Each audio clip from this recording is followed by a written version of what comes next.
A continuación, nuestra siguiente conferencia.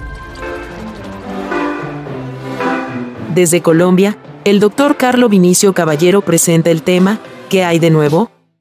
Artritis reumatoidea. Únete a la conversación con la etiqueta Caminemos Juntos. Palar somos todos.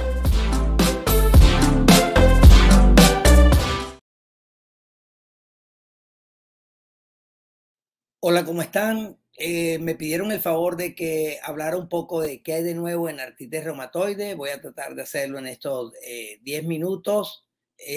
No tengo más que hacer un repaso sobre los aspectos principales que hay en artritis reumatoide y tratar de decirles a ustedes algunas perlas de lo que hemos aprendido de esta enfermedad a lo largo del tiempo. Básicamente, la artritis reumatoide es una forma de poliartritis de evolución crónica que se caracteriza por la existencia de una inflamación sinovial, lo que se llama sinovitis, que es persistente y que tiene tendencia a hacer una destrucción de las articulaciones. La persistencia es importante porque muchas veces los pacientes preguntan, bueno, y me voy a curar, y todavía en este momento, veremos posteriormente, no tenemos respuesta para esa pregunta porque no hay una cura establecida.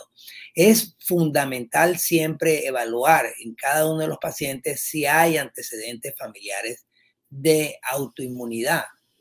Esto es fundamental porque en las familias donde hay más autoinmunidad es posible que se presenten más casos de artritis reumatoide u otras enfermedades autoinmunes.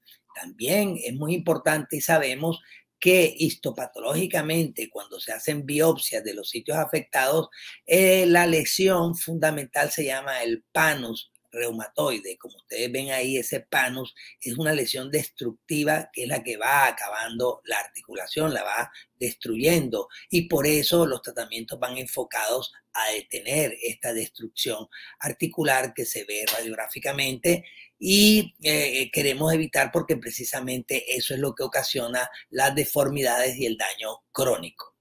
Ahora, la artritis reumatoide es una enfermedad sistémica, puede afectar cualquier lugar del cuerpo, como ustedes ven ahí en las articulaciones, y no solo eso, sino que además de afectarlas, puede hacer las alteraciones crónicas que dependen de esa afección que conocemos, las desviaciones cubitales, los dedos en botonero, los dedos en cuello de cisne, etcétera. Todos son manifestaciones de una artritis que ha evolucionado por largo tiempo. Y no solo eso, debemos llamarlo no artritis reumatoide, sino enfermedad reumatoidea, porque las manifestaciones extraarticulares también son frecuentes. Puede haber compromiso de la artritis a nivel de la piel, puede haber compromiso neurológico, puede haber compromiso ocular, puede haber compromiso cardíaco, y todas estas cosas las tenemos que tener en cuenta cuando estamos evaluando a un paciente. Puede haber alteraciones hematológicas, alteraciones pulmonares, alteraciones renales en los pacientes que tienen artritis, y cuando tenemos estas manifestaciones extraarticulares tenemos que considerar que los pacientes tienen una enfermedad más severa. Ahora, no solo tenemos que lidiar con esas manifestaciones clínicas de la enfermedad per se, sino que también pueden tener comorbilidades. Los pacientes que tienen padecimientos como artritis reumatoide pueden tener infecciones, pueden tener enfermedad cardiovascular, pueden tener alteración del perfil lipídico y aumentar el riesgo cardiovascular también ahí. Pueden tener antecedentes de tabaquismo, lo cual no es bueno porque también puede favorecer ciertos anticuerpos que conocemos que son más dañinos en los pacientes que los tienen presentes que en los que no. Pueden cursar con depresión y enfermedad cerebrovascular. Y no solo eso, la anemia de trastornos crónicos, la insuficiencia renal crónica, la amiloidosis, la osteoporosis, etcétera, son también complicaciones de una artritis maltratada o muy severa que tenemos que tener en cuenta cuando estamos evaluando al paciente. Entonces, es fundamental, lo sabemos hoy en día, que esas comorbilidades pueden ser retos tan importantes como la enfermedad que se tiene de base.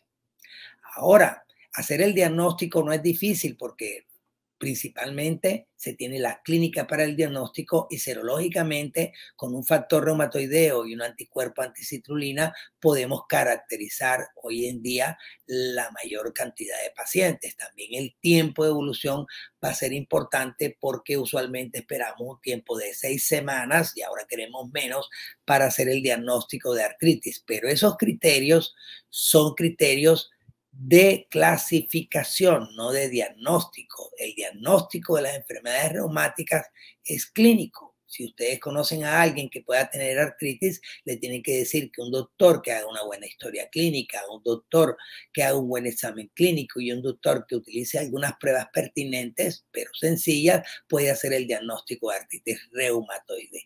Los exámenes son ayudas complementarias.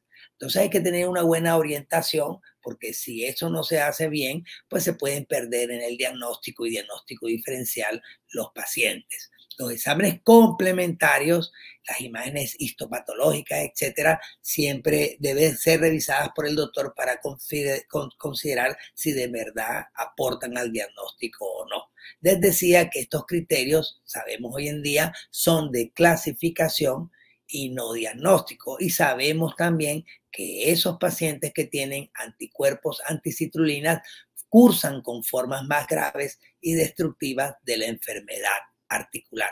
Pero lo más importante que sabemos es que entre más temprano se haga este diagnóstico, va a ser mejor para el pronóstico para el paciente en general. Entonces vamos aquí a la última parte de esta charla, es si las estrategias de tratamiento podrían llevar a una verdadera cura de la enfermedad. Lo que tratamos hoy en día es de obtener la remisión, es decir, que el paciente no tenga dolor, no tenga inflamación, que sus reactantes de fase aguda estén normales y esto lo hacemos utilizando tempranamente medicamentos modificadores del curso de la artritis. Comenzamos con los DMARDs, donde el principal es el metotrexate, pero si no responden rápidamente los pacientes, vamos a utilizar los biológicos o las pequeñas moléculas ya que están hoy en día. Lo importante es que el tratamiento sea temprano, que el tratamiento sea intenso y que el tratamiento sea no agresivo, como a veces hablábamos, sino apropiado.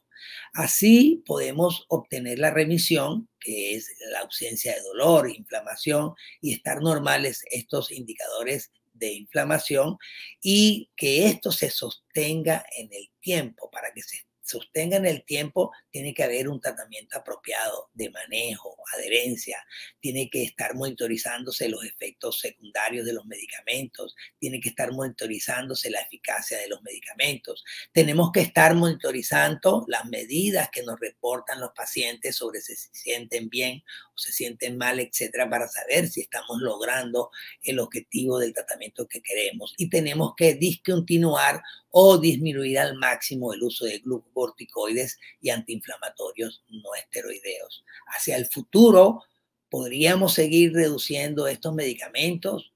¿Podríamos retirarlos? ¿Podríamos aumentar los intervalos? Todavía son preguntas que requieren respuesta con estudios apropiados, pero siempre están monitorizando el daño articular y la presencia de activaciones en los pacientes, siempre monitorizando las medidas de desenlaces reportadas por pacientes que cada vez van a ser más importantes en el seguimiento de los pacientes. Queremos pacientes activos que aprendan sobre su enfermedad y que logren darnos variables que nosotros podamos utilizar en la práctica para saber si estamos logrando los objetivos que en conjunto deseamos. También esto nos puede llevar a lo que llamamos una remisión social y a mejorar el pronóstico. Ahora, ¿podremos lograr esto sin que se utilicen medicamentos? Eso todavía no lo sabemos, pero bueno, va a ser motivo de estudio durante los siguientes años. Esta gráfica que estén aquí no es para leerla en detalle, sino para resumir todo lo que tenemos que hacer cuando evaluamos un paciente que tiene artritis reumatoidea. Tenemos que ver el tipo de actividad que tiene, si es leve, moderada o severa. Tenemos que ver cómo utilizamos los medicamentos que se utilizan en él, tanto los DMARD tradicionales como los biológicos. Tenemos que ver cuándo disminuimos, cómo modificamos, y tenemos que tener pendientes cada una de las poblaciones que hay que pueden estar afectadas en diferentes formas. No hay dos pacientes con artritis reumatoide exactamente iguales. Algunos pueden tener nódulos subcutáneos, otros pueden tener enfermedad pulmonar, otros insuficiencia cardíaca, otros pueden tener hígado graso, infección por hepatitis B, pueden tener infecciones previas anteriormente o tuberculosis, etcétera, y esto puede hacernos modificar la terapia que tenemos que dar en ellos. Por eso hay que individualizar a los tratamientos y por eso es que cada periodo, cada 3 meses, tenemos que estar evaluando a los pacientes para ver los cambios que tenemos que hacer.